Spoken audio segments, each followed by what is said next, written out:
E aí, galera, tudo bem? Espero que esteja tudo bem com você. E hoje iniciamos mais um encontro para falar de pré-história. Mas antes, não esqueça de dar o seu like e se inscrever no canal. Beleza? Quando falamos de pré-história, temos que ir diretamente para o conceito. E o conceito de pré-história podemos definir como um período que vai do surgimento do homem até a invenção da escrita. Só que para alguns historiadores, também se fala que essa periodização pré-história é válida para os povos da região do Oriente Médio, Oriente Médio Próximo, tá? Desculpa. É o período que se observa o surgimento do homem e sua evolução biológica e cultural em sociedade na face da Terra. É uma fase também que ocorre a evolução de todos os povos, ou seja, não quer dizer que existem povos atrasados. Quer dizer que cada agrupamento humano, cada grupo humano, ocorreu um processo de evolução de acordo com o seu tempo. Então eu vou ter grupos humanos que estarão num período e teremos grupos humanos que estarão em outro período. Um outro ponto que temos que observar é uma crítica em relação ao termo da pré-história. Por quê?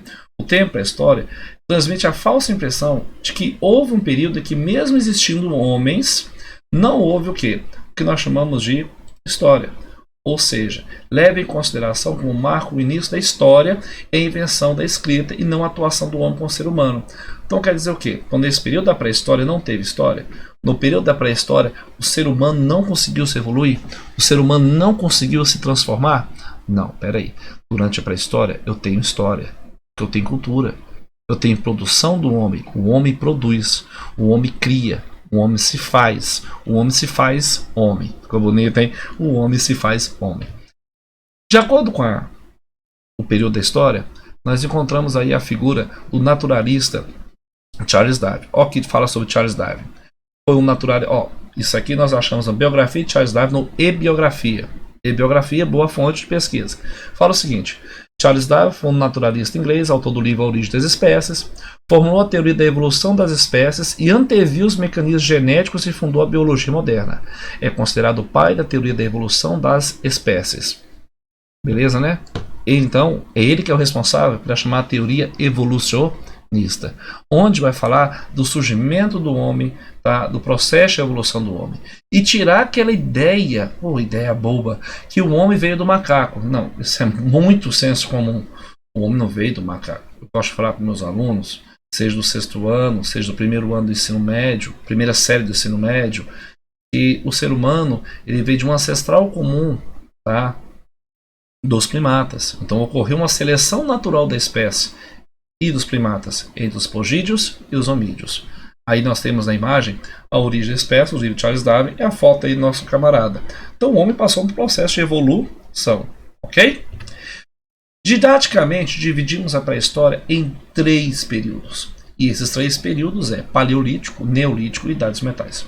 O Paleolítico é nada mais ou menos conhecido como o período da pedra lascada, porque o ser humano fazia instrumentos de pedras feitos de lascas de pedra. Uma pedra mais grossa, mais bruta, em que servia para ele se defender, para caçar. Tá? Esse período vai durar de mais ou menos entre 3 milhões e 8 mil anos atrás. Os grupos humanos eram nômades. Já no Neolítico, é conhecido como uma pedra polida, ou seja, uma pedra mais trabalhada, uma pedra mais lisa, mais afiada, um machadinho de pedra polida. Então, esse homem é mais ou menos entre 8 mil e 6 mil anos antes de Cristo. Esse homem começa a ficar sedentário. E por último, a chamada Idades Metais. Entre 6 mil e 4 mil anos atrás, um dos primeiros metais foi o uso do cobre, depois o estanho, até chegar no bronze. É claro que alguns vão falar assim, professor, mas o Paleolítico eu li num livro que era dividido em mais 2 períodos. Sim.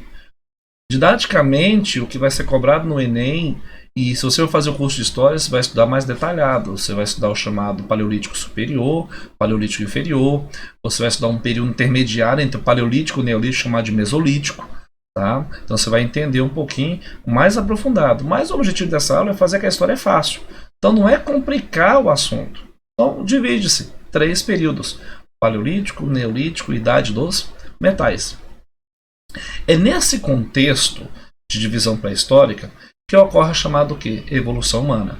Na imagem aí você observa-se o primeiro Australopithecus, mas esse Australopithecus já está com uma postura mais ou menos ereta, mas observa a caixa craniana, e a caixa craniana que é interessante observar. Eu tenho um Homo habilis, Homo habilidoso. Eu tenho um Homo erecto, observe que a postura dele é mais ereta, coluna mais centrada. Homo pré-neanderthalense, o Homo sapiens neanderthalense e o Homo sapiens sapiens. Existem outras ramificações de hominídeos? Existe. Tá? Então esse homem ele acaba se evoluindo. Mas o que leva o homem a se desenvolver?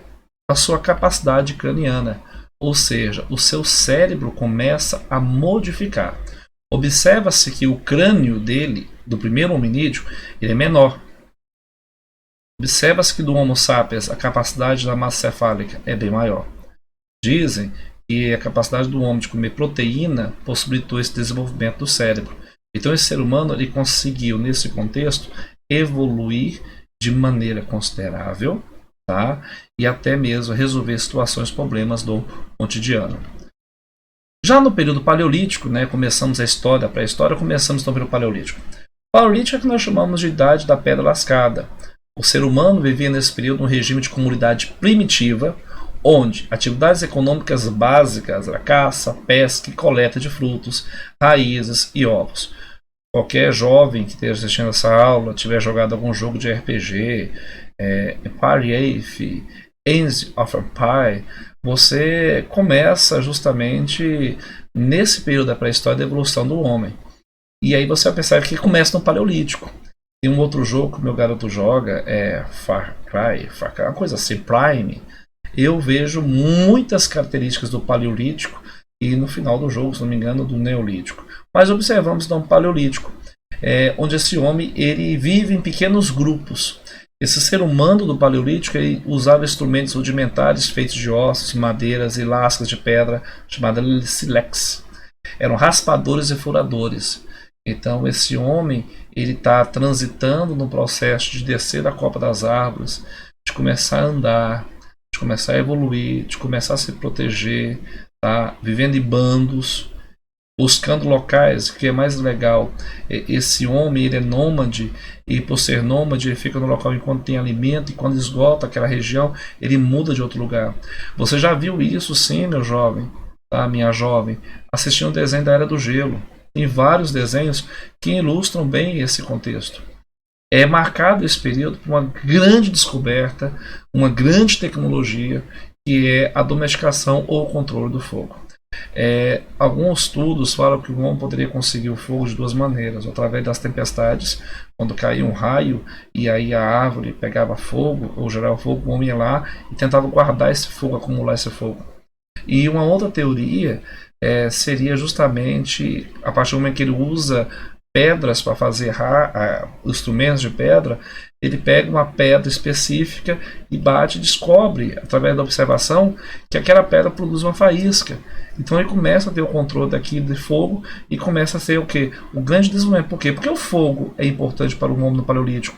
Porque o fogo vai servir para ele se aquecer, o fogo vai servir para ele se proteger, tá? O fogo vai possibilitar que ele comece a cozinhar instrumentos, tá? Mas principalmente para se aquecer à noite, para se proteger de animais. O homem no Paleolítico, ele é um homem presa, ele não é um predador, ele é uma presa. Ele pode ser caçado, tá? Ele é frágil.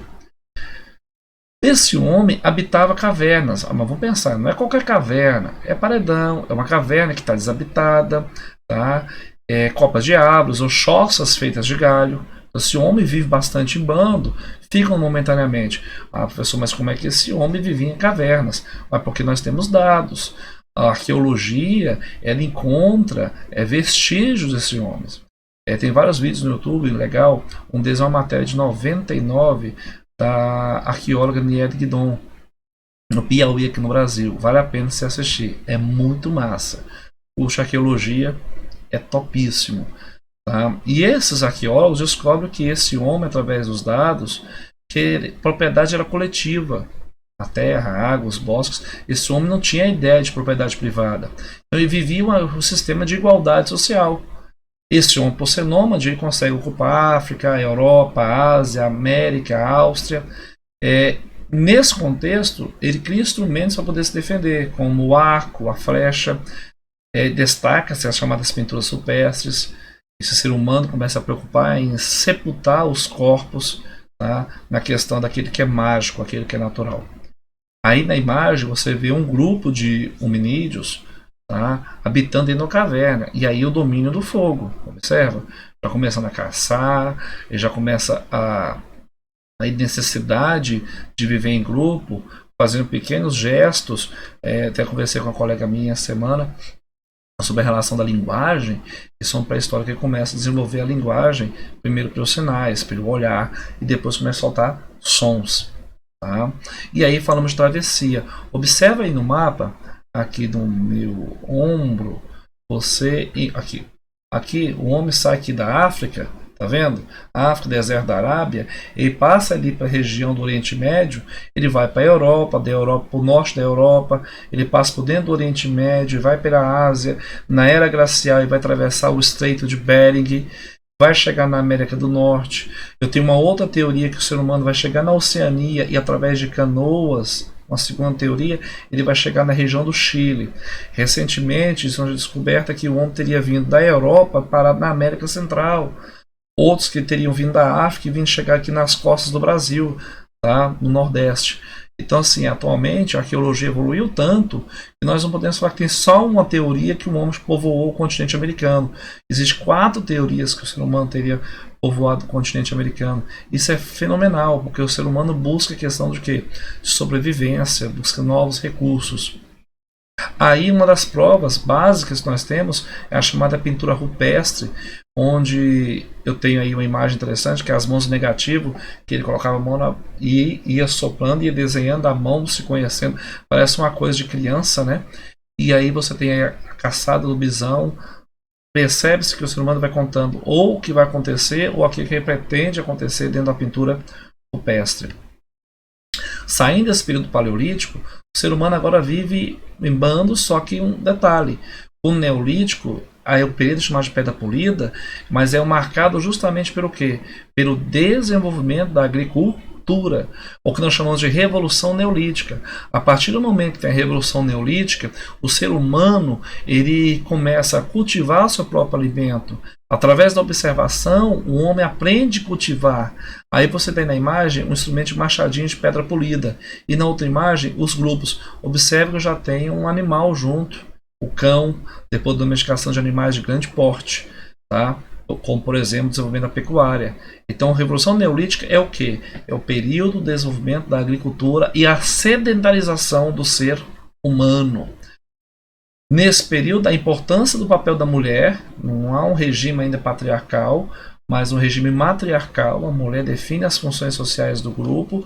Depois, com o surgimento da propriedade privada, é que isso começa a ocorrer uma transição do regime matriarcal para o regime patriarcal. Eles começam a montar aldeias, tá? Consequentemente, não tem mais que caminhar, tem instrumentos mais para se defender. Esse ser humano começa a ter um aumento da população, começa a criar instrumentos de cerâmica, tecelagem e a metalurgia. A partir do momento que eu tenho o desenvolvimento da tecelagem, eu estou me vestindo. E da metalurgia é importante, porque começa o período da chamada Idade dos Metais. Com esse período da Idade dos Metais, esse ser humano ele vai dissolver as comunidades neolíticas, dando lugar à formação das grandes civilizações, como na Mesopotâmia, como a civilização do Egito. Esse ser humano agora vai usar instrumentos derivados do cobre, do bronze e até mesmo do ferro, onde esse ser humano ele vai produzir o excedente, aquilo que sobra, porque aumentou a população, ele vai criar armas, e é claro, a partir do momento que eu tenho isso, surge uma desigualdade social daquele que é mais forte com aquele que é mais fraco, vai surgir a propriedade privada e aí a necessidade desses grupos de se organizar em volta de um chefe comum ou de um grupo minoritário que vai tentar colocar ordem nesse meio social, que é o surgimento do Estado. O Estado como regulador social. E por fim, é claro, se eu estou tendo aumento da população, se eu estou tendo excedente, se eu tenho o Estado, existe uma necessidade de registrar pesos e medidas. E a necessidade de registrar pesos e medidas leva a que o homem desenvolva-se o quê? A escrita.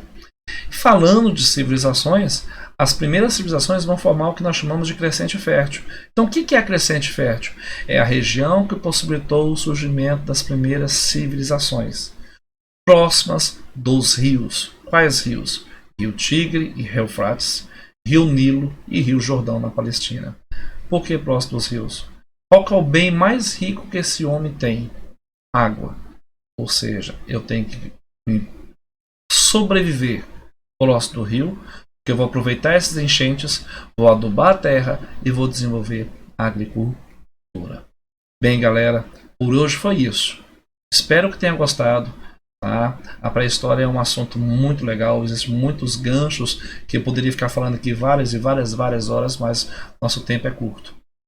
Dê o seu like aí, segue o professor Fernando aqui no canal História Fácil, dê sugestões para os próximos vídeos, estou aberto a sugestões, temas variados das ciências sociais, tá? Ou melhor dizendo, das ciências humanas.